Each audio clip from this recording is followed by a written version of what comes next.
இறைவா நேயர்களுக்கு வணக்கம். 2026 குரு பெயர்ச்சி உங்க ராசிகளுக்கு என்னெல்லாம் தரப்போகுது அப்படிங்கறத சொல்றதுக்காக ஜோதிட பேரறிஞர் தெய்வீக ஜோதிடர் AR பாலகிருஷ்ண ரெட்டி அவர்கள் இன்னைக்கு நம்மளோட இணைந்து உங்களுடைய ராசிக்கு என்னமெல்லாம் வளங்களை இந்த குரு பயிற்சி தரப்போகுது, இதுவரைக்கும் யாருமே சொல்லிடாத பல அதிசய அற்புதமான கோயில் வழிபாட்டு முறைகள், அதே மாதிரி அதனால கிடைக்கக்கூடிய பலன்களை உங்களுக்கு அள்ளி தரப்போறார்.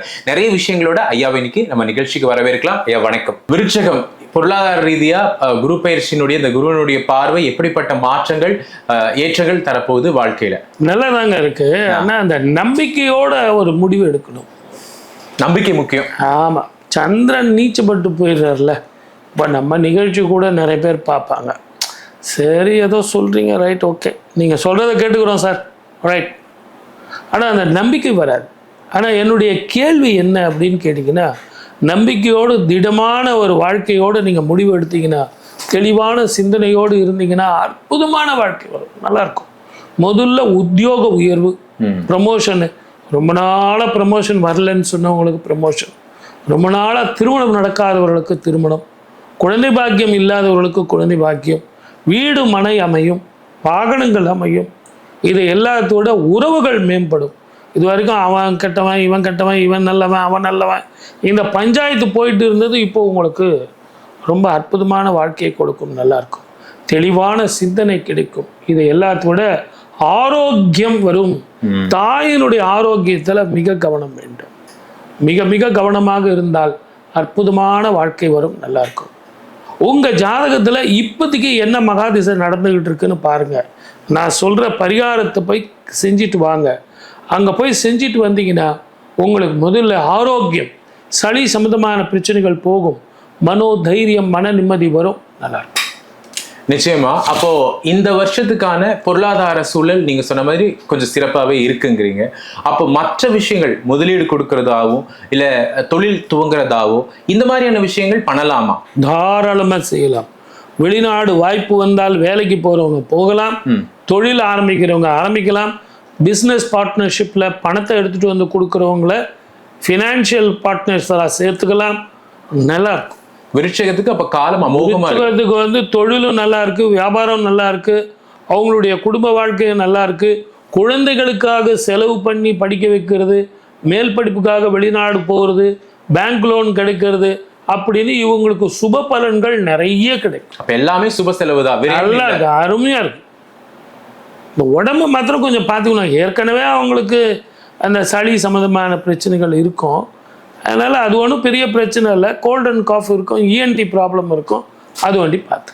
இப்போ நேரம் நல்லா இருக்கும்போது நம்ம என்ன பண்ணுவோம், நமக்கு தான் எல்லாமே நல்லா இருக்குல்ல, கடன் கொடுப்போம்லாம் செய்வோம், அடுத்த நகையை அவங்களுக்கு தூக்கி கொடுப்போம்னு சொல்லுவோம், கஷ்டப்படுறாங்க. இதெல்லாம் பண்ணலாமா? என்ன சிலர் பண்ணுவாங்க. கரெக்டாக கேட்டீங்க.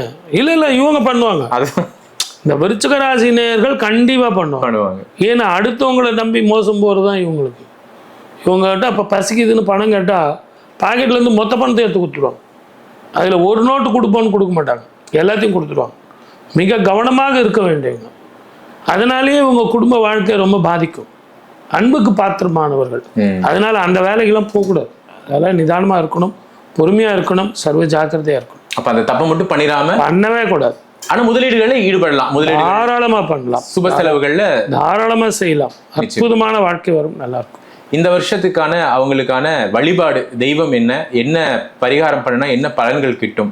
சென்னைக்கு பக்கத்துல, கடலூருக்கு பக்கத்துல திருமானிக்குடின்னு நான் சொன்னேன். ஆமா, திருமானிக்குடி, அந்த புஷ்பகிரி, ஆமா, கோவில், அங்கே ரோகிணி தீபம் போடுவாங்க. ரோகிணி நட்சத்திரம் வர்ற நேரம், அந்த நாள் பார்த்து நல்லெண்ணெயில தீபம் போட்டுவாங்க.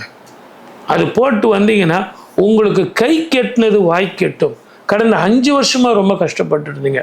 ஒரு பக்கம் உடம்பு பாதிச்சது, வருமானம் பாதிச்சு, கடன் தொல்லை, தாயினுடைய உடல் ஆரோக்கியம், அவங்களுக்கு மருத்துவ செலவு, இப்படின்னு படாத பாடுபட்டுக்கிட்டு இருந்தீங்க. இப்போ உங்களுக்கு விடுதலை காலம், மன நிம்மதி, சந்தோஷம், இது அத்தனையுமே வரும். அதற்கு கிரிவலம் போகணும். இன்னைக்கு இருக்கிற சூழ்நிலைக்கு திருவண்ணாமலைக்கு போய் இதெல்லாம் செய்ய முடியுமா? ஆகவே புஷ்பகிரி அப்படிங்கிற ஒரு சின்ன மலை, அந்த மலையில 9 கிலோமீட்டர் சொன்னீங்க. ரொம்ப அற்புதமான வாழ்க்கை அமையும், நல்லா இருக்கும், தைரியமா போங்க. விருச்சிகத்துக்கு அருமையான ஒரு பரிகாரம் சொன்னீங்க. கண்டிப்பா இந்த மலையை போய் எல்லாரும் வேண்டிட்டு வரணும் அப்படிங்கிறது நான் நினைக்கிறேன். இப்போ விருச்சிகத்தினுடைய செலவு அப்படிங்கிறது ஒரு பொருளாதார நிலை அப்படிங்கிறது ஒரு குடும்ப ரீதியா எப்படி இருக்கும்? அங்க இருக்கக்கூடிய பிள்ளைகளுக்குன்னு சுப செலவு இருக்குமா? உடல்நலம் சார்ந்து ஏதாவது விரய செலவு இருக்குமா? எப்படிப்பட்ட ஒரு செலவுகளை கொடுக்கும்? இல்லை, இவங்க தாயாரோட உடல் ஆரோக்கியத்தில் மிக கவனமாக இருக்கணும். நான் கை வைத்தியம் பண்ணேன் சார் அப்படின்னா அது மருத்துவத்தில் இது பண்ணுற மாதிரி, ஆப்ரேஷன் பண்ணுற மாதிரி வந்துடும். ஆகவே சின்ன சின்ன விஷயமா இருக்கும்போதே ஒரு டெஸ்ட் எடுத்து அதற்கு உண்டான மருந்து சாப்பிட்டிங்கன்னா சரியாக போயிடும். அது பெருசாகாது. அதே மாதிரி சில பேருக்கு ஊர் விட்டு ஊர் போகிற மாதிரியோ நாடு விட்டு நாடு போகிற மாதிரியோ வரும். சார் குடும்பத்தை விட்டு எப்படி சார் போகிறது, பையன் வந்து +2 படிச்சுக்கிட்டு இருக்கான் அப்படின்னா ஹாஸ்டலில் போட்டு சந்தோஷமாக போங்க. இது சம்பாதிக்கிற நேரம். அதே மாதிரி பிள்ளைங்களுடைய மேற்செலவு, மேற்படிப்புக்காக செலவுகள் அதிகமாக இருக்கும். அவங்களுக்கு வந்து வெளிநாடோ வெளி மாநிலமோ இல்லை நல்ல யூனிவர்சிட்டியில் பணம் கட்டுற மாதிரியோ கொஞ்சம் பேங்க் லோன் வாங்குற மாதிரி இருக்கும் படிப்பு செலவுக்காக.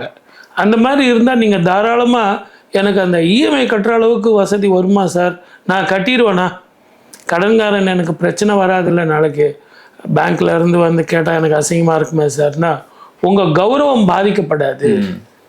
ரெண்டாவது, குரு சாதகமாக இருக்கார், சனி சாதகமாக இருப்பார், ராகு கேது சாதகமாக இருப்பார். ஆகவே தாராளமாக வாங்குங்க. வெளி மாநிலத்தவர்கள், வேற்றுமொழி இனத்தவர்கள், இவர்களால் உங்களுக்கு லாபம் ஒன்றே ஒன்று, நீரினால், நெருப்பினால், இயற்கை அழிவுகளால் பிரச்சனைகள். அந்த நேரத்தில் நான் டூர் போகிறேன், அங்கே போகிறேன், இங்கே போகிறேன்னா தயவு செஞ்சு போட்டிங் போகிறேன், ஸ்விம்மிங் பண்ணுறேன், நீர்நிலைகளில் போய் நான் பண்ணுறேன், நான் இங்கே போய் ஃபோட்டோ எடுக்கிறேன், பாறை மேலே நின்றுட்டு எடுக்கிறேன், அந்த ரிஸ்கெல்லாம் எடுக்க. உடல் சார்ந்த விஷயங்கள்ல கவனம் அதிகமாக தேவை. கண்டிப்பாக. பொருளாதார நிலையில வரவுக்கேற்ற ஒரு செலவு இருக்கும். இல்லை, வரவுக்கு மேலேயும் உங்களுக்கு செலவுகள் இருந்தாலும் அதை ஈடுகட்டுற அளவுக்கு உங்களுக்கு வருமானங்களும் வரும். ரொம்ப நாளாக வராத கடன் வந்து சேரும். அதே நேரத்தில் உங்களுக்கு கடன் போட்டிங்கன்னா அது வந்து கட்டிடலாம், இஎம்ஐ கட்டலாம். அற்புதமாக இருக்கும். நிச்சயமா சார். மொத்தத்தில் விருச்சிக ராசி நேயர்களுக்கு இது ஒரு அற்புதமான காலம். சந்தேகம் இல்லாமல் தீர்க்கமான முடிவெடுத்து தெளிவான சிந்தனையோடு இருந்தீங்கன்னா வெற்றி உங்கள் பக்கம்தான். வாழ்க வளமுடன். All the best.